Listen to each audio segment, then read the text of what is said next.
Hice la figura Marvel Legends más grande en el mundo. Deadpool tamaño real, tamaño humano y completamente articulado. Todo comienza con este archivo STL para armar una figura de Deadpool en escala de 6 pulgadas, como cualquier Marvel Legends. Pero se me ocurrió que estaría genial imprimirlo en escala 1:1, es decir, tamaño real. ¿Por qué? Yo mejor pregunto, ¿por qué no? Primero imprimí uno en tamaño normal para verlo y entender cómo se arma. Está muy sencillo, sus articulaciones son como las de una SH Figuarts. Te dejo en la descripción el link para conseguirlo y las redes de su creador. Medí la estatura de la figura y la comparé con la del actor Ryan Reynolds. Haciendo una regla de 3, si 15 centímetros son el 100%, 188 centímetros sería el 1253%. Cualquier programa de impresión te permite escalar en porcentaje. Las piezas de los brazos y la cabeza fueron fáciles de imprimir. Aquí estoy usando la K1 de Creality que me mandó AG Electrónica. Te dejo en la descripción un link a su página para que la puedas conseguir. Voy comparando el primer brazo que tengo con mi propio brazo y la escala se ve bastante correcta, al menos en largo. Originalmente iba a usar las manos intercambiables que ya vienen con el archivo, pero si ya estamos trabajando en este tamaño de figura, hay espacio más que suficiente para hacer que hasta los dedos se muevan. Di con este genial modelo de una mano articulada, también te lo dejo en la descripción. Solo tuve que modificarlo un poco en Rhino para cubrir las uñas, representar los detalles de los guantes y formar el puerto para que conecte con la muñeca. La base de los dedos entra con mucha presión, así que tuve que calentar la base de la mano para ablandarla y no romperla. Cada parte se une y mueve por medio de pines, en este caso palitos de brocheta. Corto a la medida y pego solo la parte exterior para permitir el movimiento. Esta pieza de detalle se pega aparte y la mano completa se ve excelente. Puedes sostener objetos y recrear cualquier gesto de la mano, menos ese. Este es un canal familiar. Piezas como el torso y las piernas las tuve que dividir en partes que cupieran mis impresoras. Ya en físico puedo volver a unirlas. Primero con pegamento instantáneo, aunque no lo parezca, hace una unión realmente fuerte por sí sola, siempre y cuando las superficies sean planas. De hecho creo que con eso ya aguantaba, pero también soldé los bordes con un cautín. Aquí empecé a jugar un poco con la densidad de las piezas. El programa nos permite ajustar el porcentaje de relleno que queremos, siendo 100% una pieza completamente sólida y 10% casi hueca, solo con este relleno de soporte. A mayor densidad la impresión tarda más tiempo y consume más material, pero también es más fuerte y difícil de romper. Sabiendo esto, intenté que las piezas superiores, brazos, cabeza, torso, fueran más ligeros y las piernas la parte más pesada, así bajando su centro de gravedad para que tenga mayor estabilidad de pie. Los brazos sí quedaron suficientemente ligeros, con un relleno de 10%, el mínimo recomendable. Con eso la verdad no batallé. El torso, ya que tenía que partirlo, lo dividí en 9 partes, apuntando a que en el centro, al ser una pieza estructural de donde conectan los brazos, prácticamente la columna vertebral de la figura, fuera más denso y por tanto más fuerte, mientras que todas las piezas que lo rodean tuvieran el menor relleno posible y así no sumaran tanto peso. Y sí, se ahorró bastante. Si está relativamente ligero, pudo ser mucho más pesado si todo lo ponía con la misma densidad, pero sigue estando pesado, más de lo que me gustaría para una pieza que está tan arriba. Creo que mi error aquí fue pensar en este dato que nos da solo como material y solo decir, pues sí, me alcanza, cuando debí verlo como lo que es, peso en gramos. Lo correcto habría sido hacer cuentas de cuánto iba a pesar realmente cada pieza, cosa que aunque suene lógica, no hice. Pude haber hecho correcciones para que realmente lo de arriba fuera más ligero. Pero de esto siempre podemos aprender. Si alguien se quiere aventurar a un proyecto de este tipo, sugiero que cheque más cuidadosamente la distribución del peso para hacerla más eficiente.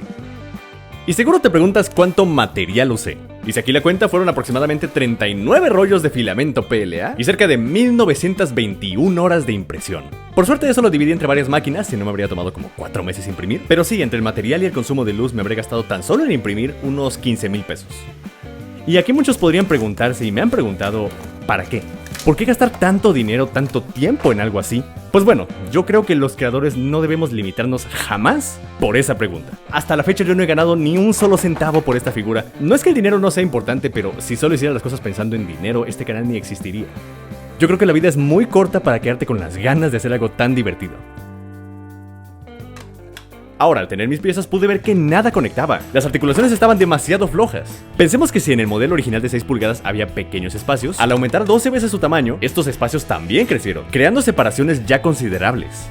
Este tipo de articulaciones dependen de la fricción entre sus piezas para lograr el equilibrio entre firmeza y facilidad de movimiento. Mi solución fue improvisada, pero resultó bastante efectiva. Envolví los pines con cinta de mascarar, las vueltas que fueran necesarias para aumentar su grosor, que entraran ligeramente a presión. Esa presión y la propia textura de la cinta consiguieron la fricción necesaria para darme articulaciones que puedo manipular y mantienen su posición. Con las articulaciones de bola esto no funcionó tan bien. Ahí lo que hice fue rellenar los espacios con pedazos de una microfibra, así empujando la bola contra las paredes, consiguiendo buena fricción. Las articulaciones de la cadera fueron complicadas, no entraban, y a martillazo solo logré romper un par de piezas. Mejor calenté primero para ablandarlas un poco, y aún así requirieron un buen empuje, pero quedó bien. Al menos en los brazos se logró bastante firmeza, incluso para mantenerlos levantados por un tiempo prolongado. Con las piernas no tanto, porque el peso combinado sí fue suficiente para vencer las rodillas y la cadera. Entonces se podía mover, se podía posar, pero no se podía sostener de pie. Aquí está recargado en la pared. Fue entonces que decidí construirle una base.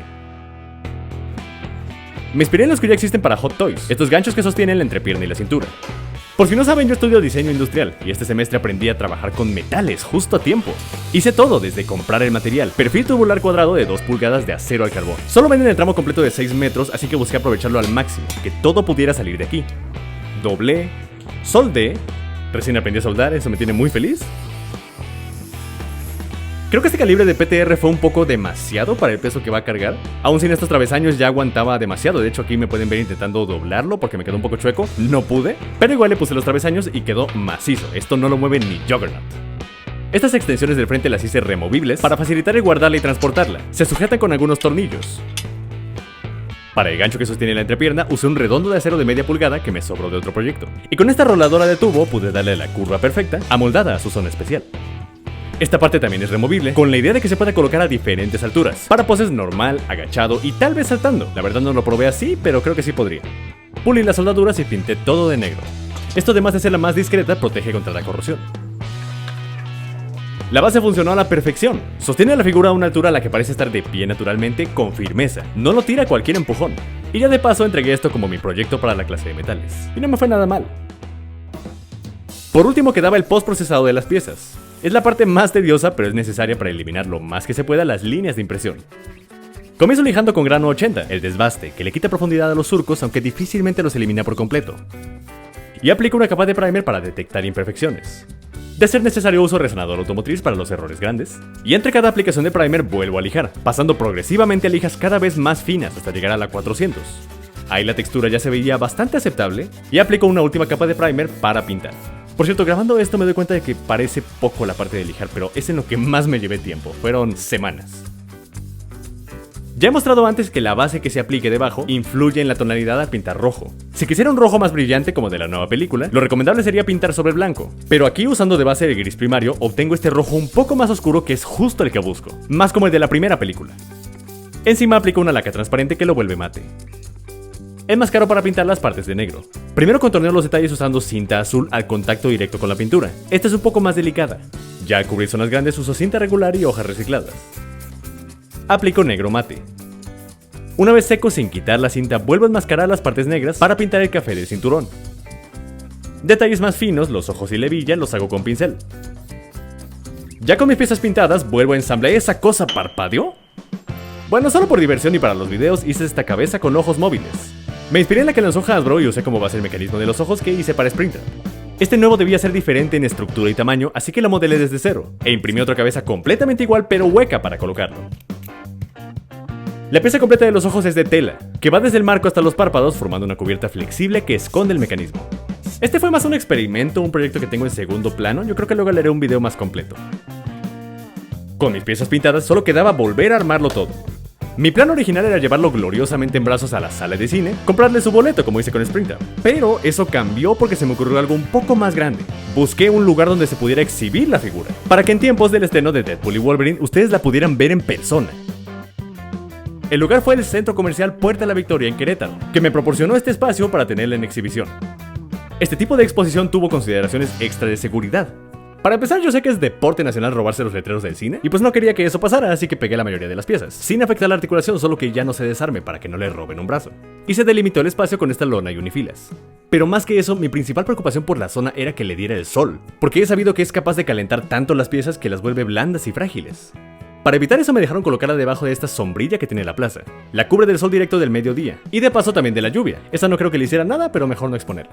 Algo que sí pasó es que a la gente, al ver que estaba articulada, le encantaba posarle la mano en ya saben qué gesto. Y se supone que nadie debía pasar, pero pues en la noche cuando nadie ve, algún chistoso se cuela, y todas las mañanas aparecía con la mano así. Y pues con que no la dañen por mí no hay problema, nomás que sí me daba un poco de pena con los de la plaza, que es un lugar familiar, pero ahí me hacían el favor de acomodarla. Y así estuvo todo un mes. Fue una muy bonita experiencia. Fue de verdad muy gratificante ver a niños, adultos, familias enteras emocionarse y tomarse su foto. Eso es con lo que me quedo. Y con eso termina este trabajo. Muchas gracias a los que siguieron la serie de videos cortos a lo largo de 5 meses, gracias a Creality y a Kingroom por hacer posible este proyecto. Se usaron principalmente la impresora K1 de Creality, uno de sus modelos más nuevos. La recomiendo mucho por su sorprendente calidad y velocidad de impresión. Y también la KP5L de Kingroom, por su enorme superficie de impresión, me ayuda con estos proyectos gigantes. Gracias al Centro Comercial Puerta La Victoria por poner el lugar y el entusiasmo para tener esta pieza en exhibición. Gracias a los que asistieron a la inauguración. Y gracias a toda esa gente cercana a mí que sé que siempre me está apoyando, los tengo en el corazón. Solo me queda decirles, atrévanse a hacer estos proyectos locos, absurdos. El dinero va y viene, pero esa satisfacción que te da cumplir una meta no se puede comprar. Y se los digo desde mi experiencia, mientras más retador, más gratificante es al final. Esta es la figura de acción superposable más grande en el mundo hasta ahora. Y dime, ¿cuál es tu siguiente proyecto?